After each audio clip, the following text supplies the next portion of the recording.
Hey, I'm Daniel with the Nostril, and today I want to talk to you about a scent from a house that's just starting to get recognized in the fragrance community. It's number 9, Bukhoor from Kosmala. Picked this up from Fragrance Buy just the other day. I've really been enjoying it. I do think this is one of the best offerings from the house.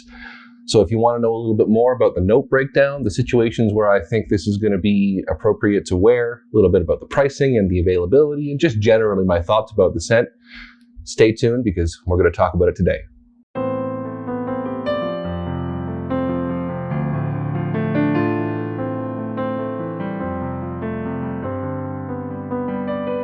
Kosmala is a house that really only appeared on the scene maybe a few years ago, but I've owned 3 of their scents, and the note of consistency throughout all of them is that their performance is out of this world good. Almost, I think, bordering on the point that some of them are too strong for me. In a sense, I think that Bakur, number 9, the scent that I want to talk about today, is no exception to that rule so far. Bakur is first and foremost an oud scent, and I think I've noticed a pattern with Kosmala's scent creation, which is that he likes to pair a really, really high quality aroma chemical with naturals to surround it. That certainly was the case in some of the other scents that I've smelled from him. I'm pretty sure that number 4, Après l'amour, which is I think the most well-known scent from this line, it smells quite a bit like a fresher, spicier, more ambroxan-heavy Baccarat Rouge 540 by Maison Francis Kurkdjian. Now this one doesn't remind me of any scent in particular. There are I smell some saffron in it, and I think that some people might smell that and go, oh, it's another BR540 clone. But honestly, folks, there are so many saffron-heavy scents, and sure, BR540 has absolutely made saffron a more popular, sought-after note. But I've smelled so many scents that people claim smells like BR540, and really the only reason why, to my nose, is that they have a saffron note in them. BR540 is a really specific scent beyond just the saffron note. And while I do smell some saffron as a spice in here, I don't get really any similarities to BR540. I get more similarities to Oud for Greatness in terms of the woody oud profile with a kind of clean sweetness in the background. But don't get me wrong, I'm not trying to say that this smells like Oud for Greatness. They don't smell anything alike. But there are maybe some similarities in vibe to Bakur that Oud for Greatness would also have. In terms of note breakdown, I think that the note breakdown given by the house itself, or at least listed on Fragrantica, is incomplete or not great. I've noticed this is true for all the Kosmala scents, is that they're very simplistic note breakdowns, and I don't actually think that they reflect what the scents smell like often. So here, I mean, the note that is most prominent is oud, and oud is listed in the notes, and so that much is right.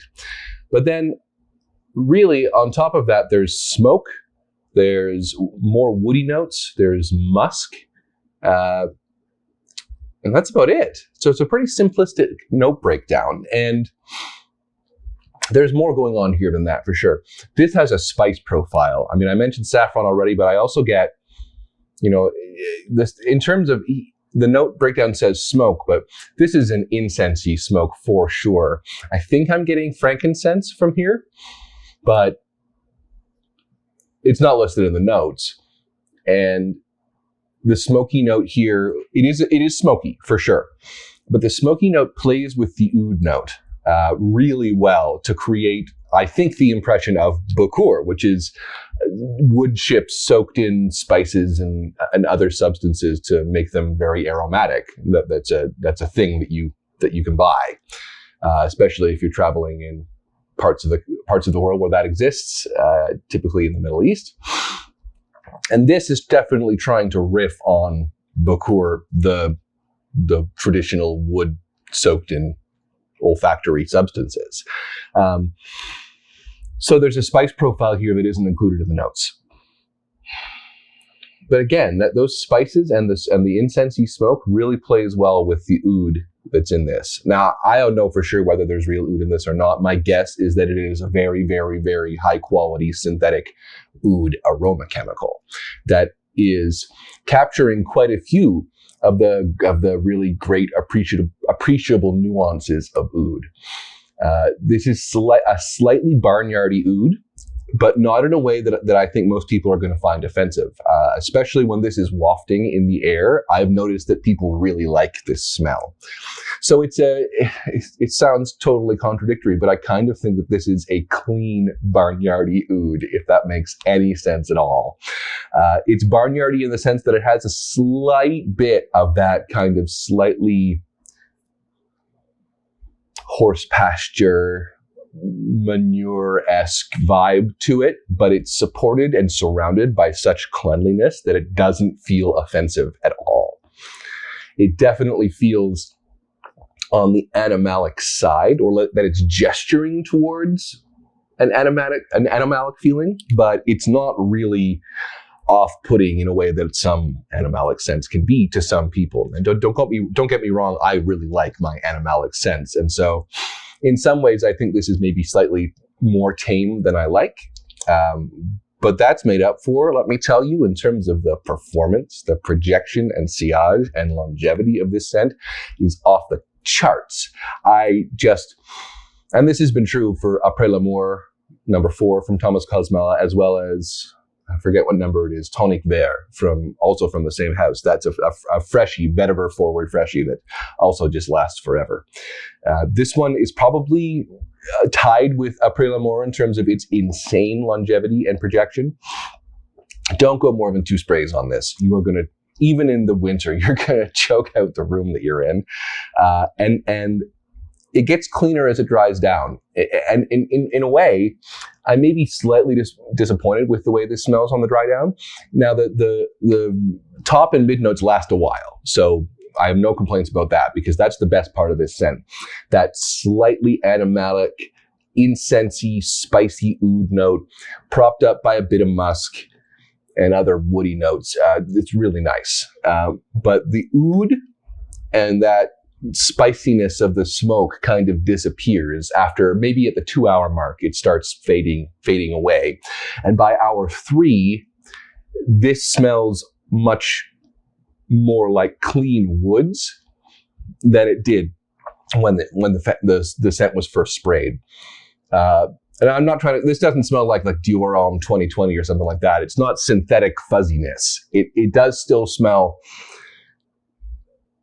like there's woody aroma chemicals at work here beyond the oud, but they're good. They're good ones. They don't smell generic in the sense of Aroma 2020, which just smells like, an ISO-E super cashmere and balm. This smells different and better than that. But I do think that the fragrance loses some of its pretty unique and interesting character as it dries down. That said, I think this is, as animalic ouds go, one of the most wearable that I've encountered. And certainly it's going to work for you in early spring, fall, once the weather gets cool, and certainly in the winter. This is going to be a crowd-pleasing oud if there ever was one. It really smells a little bit like, there's a potpourri note to it as well, I think, in that spice profile. The spices are really well blended here. I don't quite pick out one or the other beyond maybe that there's some saffron sweetness in it. But yeah, that potpourri kind of quality, that kind of pleasant background of spice that you get when someone has a pot of potpourri on the stove is maybe not too fruity, but spicy, woody potpourri is what this comes across as, and it's really nice. This is going to work extremely well over the holidays, I think. So price-wise, this is one of the most, if not the most expensive in the Thomas Kosmala line. It's about $100 more retail than I think any of the other numbered Thomas Kosmala releases. This is number 9. I think the rest of them retail for $180, $185 around there, and this is like $280. I think it's a lot more expensive. Now, I found this at a discounter online. Fragrance Buy had them. I think I paid $140 for this. And that's a good price for this. In terms of the pleasantness of the scent, the longevity, the sillage, the projection, it's worth $140. It is not worth $280. Hands down, don't pay full retail for this. But at $140, this is a very satisfying buy for me.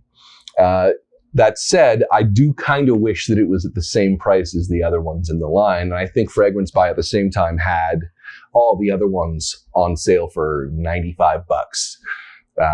That's a winning price point for most of the Thomas Kosmalas that I've tried. I think Après l'Amour, Tonic Vert, Tonic Blanc, Celle de la Terre, I think is another great one.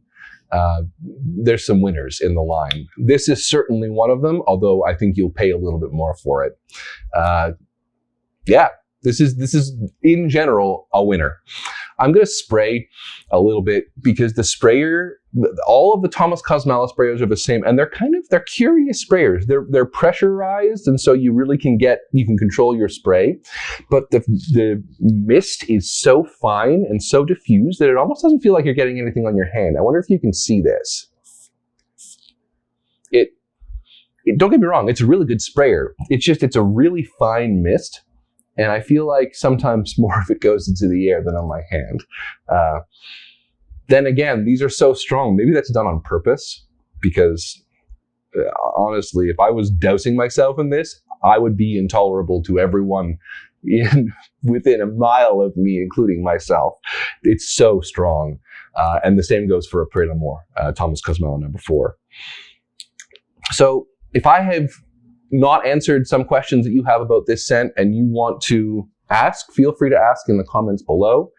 And also subscribe to the channel if you want to know more about off the beaten track fragrance reviews that I aim to do reviews that you won't find in many other places. And so if you want to know more about that, please subscribe and follow me, and you'll be able to hear more about fragrances that you don't find quite so often.